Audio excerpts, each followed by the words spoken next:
दोस्तों आदाब, मैं अली आदिल खान और आप देख रहे हैं टाइम्स ऑफ पीडिया चैनल।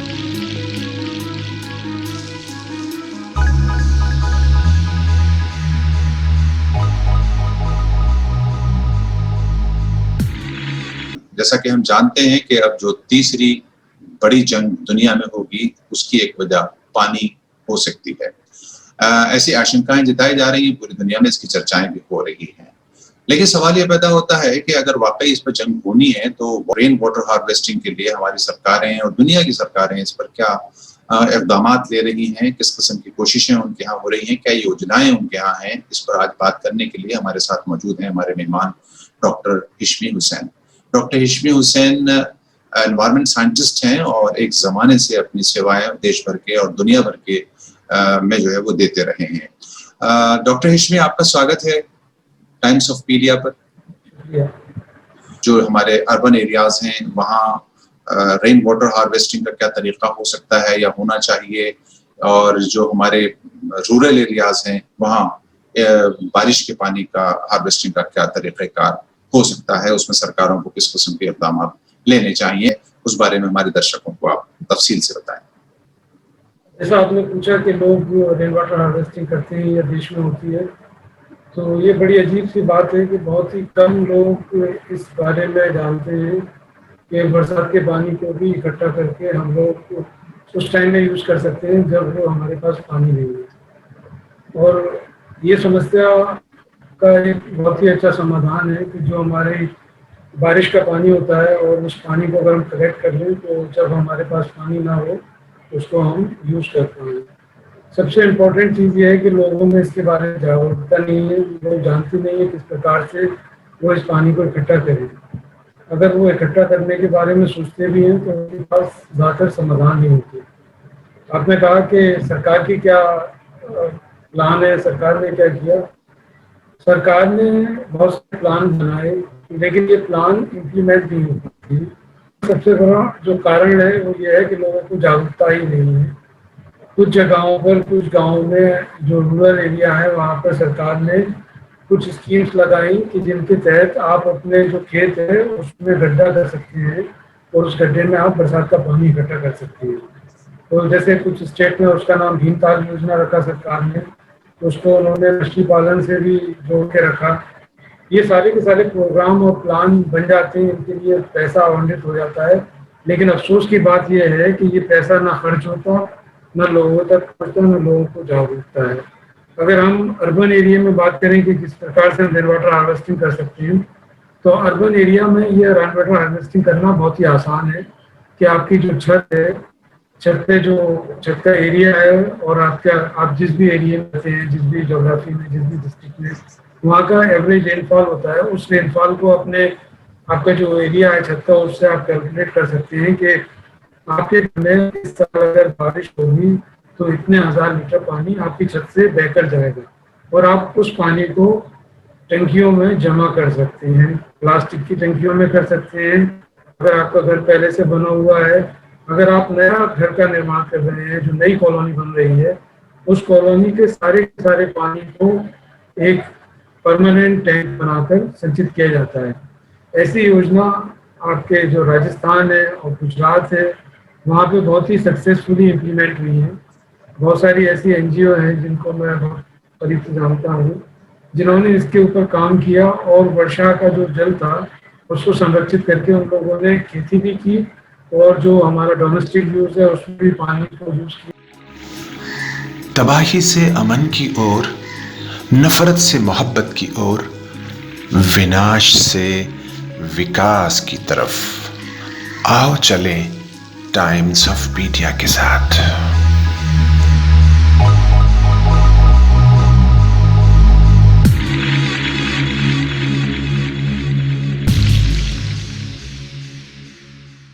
जो हमारा डोमेस्टिक यूज है उसमें भी पानी को यूज किया और उसकी वजह से लोगों की जो कहना चाहिए जल की समस्या थी, जो सूखा पड़ता था बुंदेलखंड में, राजस्थान में, वो सूखे का नंबर कम हुआ और लोगों को उससे रोजगार भी मिला।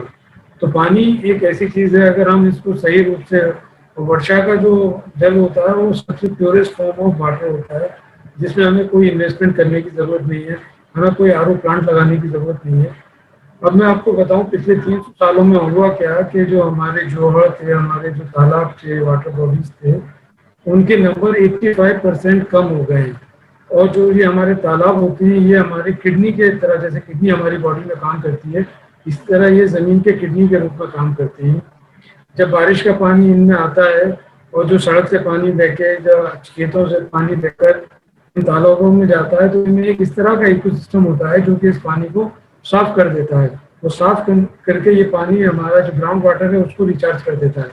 अब आप समझिए, जो पानी बह जाने वाला था वो आपके एक तालाब में इकट्ठा हो गया और छन के ये पानी ग्राउंड वाटर में भी चला गया। और ग्राउंड वाटर को हम लोग उस टाइम में यूज कर सकते हैं और करते हैं कि जब बारिश नहीं हो रही होती है। और जब तक बारिश हो रही है, जब तक हमारे तालाब में पानी है, तो इस पानी को हम अपने खेत की सिंचाई के लिए, अपने मवेशियों के लिए यूज कर सकते हैं। तो जल की समस्या का समाधान हमारे हाथ में है। सरकारों ने इसके ऊपर फोकस इसलिए नहीं करते हैं क्योंकि ये एक इलेक्शन का मुद्दा नहीं है। जो भी कोई इलेक्शन का मुद्दा होता है उसमें सारी सरकारें एक्ट करने लगती हैं, सारी पार्टियां उसके बारे में बात करने लगती हैं। लेकिन रेन वाटर हार्वेस्टिंग किसी भी इलेक्शन में पिछले 70 सालों में इशू नहीं हुआ कि लोगों ने मांग की हो कि हमें रेन वाटर हार्वेस्टिंग चाहिए, हमें ऐसा पानी चाहिए कि हमें आरओ प्लांट की जरूरत ना पड़े। आरओ प्लांट से जो पानी वेस्ट होता है, अगर आप वर्षा के पानी को संचित करके रख लेंगे सही तरीके से, जो उसका प्रोसीजर है, तो आप इस पानी को साल भर यूज कर सकते हैं। तो आपको आरओ प्लांट लगाने की जरूरत ही नहीं है।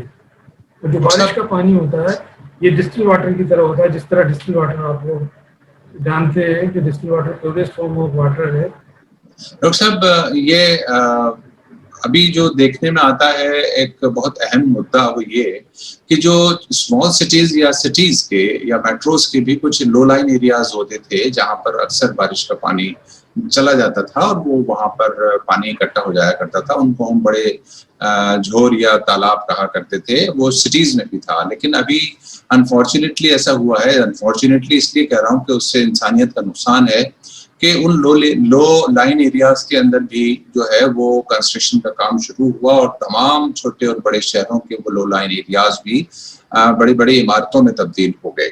और नतीजा ये निकलता है कि जहां पर पहले पानी इकट्ठा होता था वो मवेशियों के काम आता था और फिर वो अलग से दूसरी जरूरतों में इंसान की पूरी किया जाता था, वहां पर तामीरात का काम हुआ और बिल्डिंग्स बन गई। तो ये कहीं ना कहीं सरकार की हिम्मत से और जो हमारे डिस्ट्रिक्ट और स्टेट लेवल की गवर्नमेंट्स होती हैं उनकी ही कंसेंट के साथ वहाँ कंस्ट्रक्शन होता है। इस पर एक तो पाबंदी लगनी चाहिए। मुझे लगता है कि राय आपकी गुफ्तगू में निकल कर आई है कि वहाँ पर जो लो लाइन एरियाज हैं वो सिर्फ पानी के लिए ही रिजर्व होने चाहिए, खासतौर से बारिश के पानी के लिए रिजर्व होने चाहिए। जनता को कैसे हम इस बात के लिए तैयार करें, जैसे वो हर आदमी मास्क लगाए घूम रहा है अपनी बीमारी से बचने के लिए, वो पानी की समस्या से बचने के लिए सरकार पर इस बात का दबाव डाले कि भाई आपने मास्क तो हमें लगा दिया लेकिन अब हमें अच्छा पानी का प्रबंध करके दो। तो इसके लिए आप क्या राय रखते हैं? तो हमारा सस्टेनेबल डेवलपमेंट गोल 17 गोल है यूनाइटेड नेशन ने जो 2015 में लॉन्च किए, और हम चाहते हैं कि सब लोगों को वाटर मिले। ये पूरी दुनिया का गोल है कि सब लोगों को साफ पानी दिया जाए। तो ये गोल भारत सरकार का भी है और यही गोल स्टेट गवर्नमेंट का भी है और यही गोल डिस्ट्रिक्ट गवर्नमेंट का भी है। अब इतने बड़े लेवल पे हमारे पास एक गोल है, लेकिन उस गोल को अचीव करने के लिए हमारे अंदर जो जागरूकता होना चाहिए, हमारे अंदर जो लगन होना चाहिए, हमारे अंदर जो पैसों का आवंटन होना चाहिए, हमारे अंदर जो टेक्निकल नो हाउ होना चाहिए, वो सब चीज़ों की कमी है। और मुझे नहीं लगता कि 2030 तक हम पूरी दुनिया के सब लोगों को जो क्लीन वाटर का एक कमिटमेंट है यूनाइटेड नेशन का, भारत सरकार का, वो हम कर पाएंगे, क्योंकि इसके ऊपर उस प्रकार से कोई भी काम नहीं हो रहा है। बहुत सारे अध्ययन हो चुके हैं लेकिन बहुत सारी चीज़ें जो इम्प्लीमेंट होना चाहिए वो बिल्कुल भी इम्प्लीमेंट नहीं हो रही है। और जब तक इन पॉलिसियों के बारे में, इन प्लान्स के बारे में लोगों को पता नहीं चलेगा, इसको हम प्रमोट कर सकते हैं अगर हम उसमें इंसेंटिव दें लोगों को।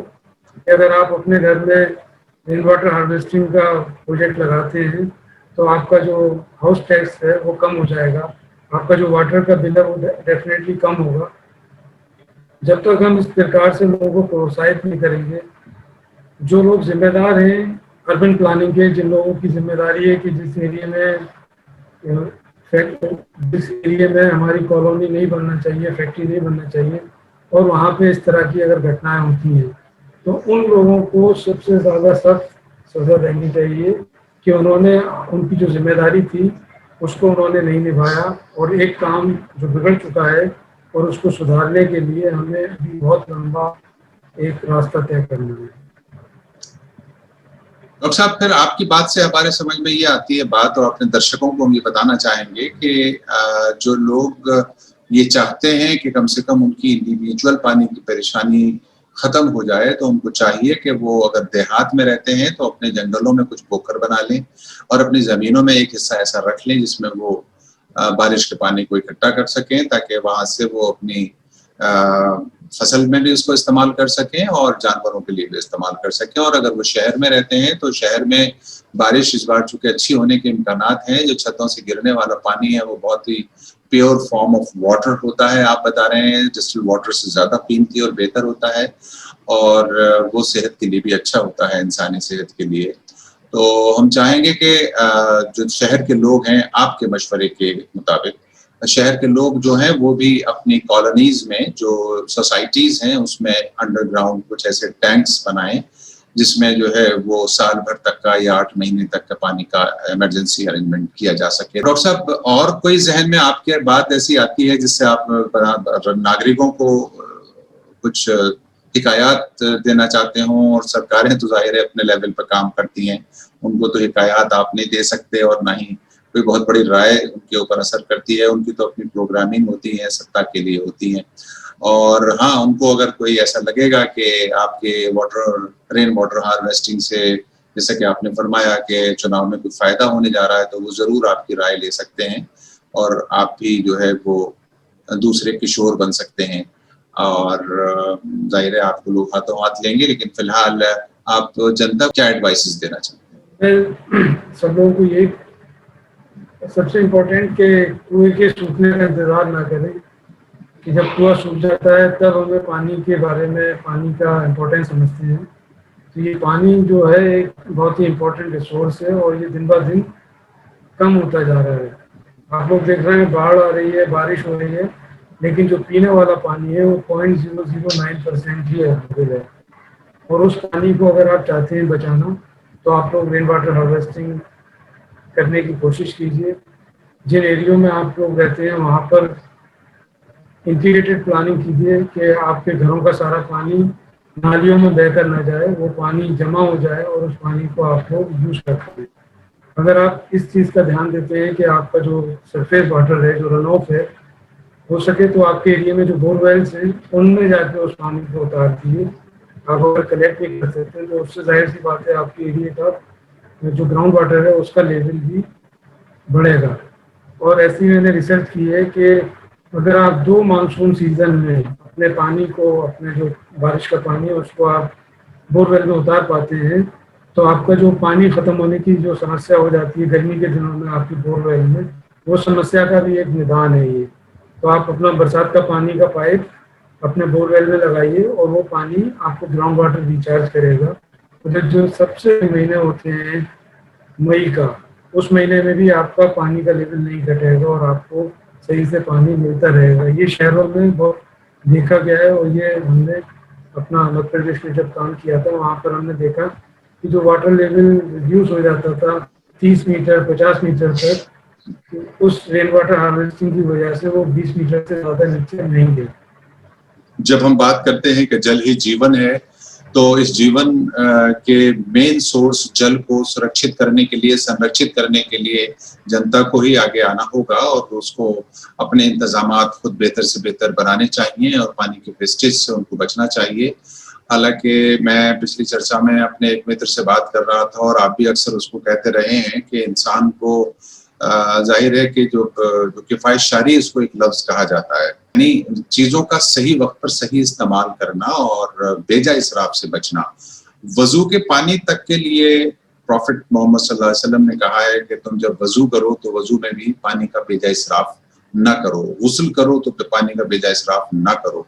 यानी वाटर प्रिजर्वेशन का जिक्र अल्लाह के रसूल सल्लल्लाहु अलैहि वसल्लम ने बहुत पहले भी ही कर दिया है और वहां से अलर्ट जारी कर दिया गया है। अगर तुम ऐसा नहीं करोगे तो फिर तुम्हें दिक्कतों का सामना भी करना पड़ सकता है। करने से होता है, जो राय आपने दिए हैं सोसाइटीज और कॉलोनीज और अर्बन और रूरल एरियाज के लोग इस पर अमल कर लें तो हम समझते हैं कि ये जनता का भी इसमें नफा और फायदा है और सरकारों को भी एक बहुत बड़ी राहत मिल सकती है। सरकारें अपना काम करती रहें, सत्ता के लिए वो लड़ती रहें और कुर्सियों के लिए लड़ाई करती रहें पॉलिटिकल पार्टी, लेकिन जनता को मुझे लगता है अलर्ट होने की जरूरत है। डॉक्टर साहब, आपने अपना कीमती समय दिया, बहुत बहुत शुक्रिया।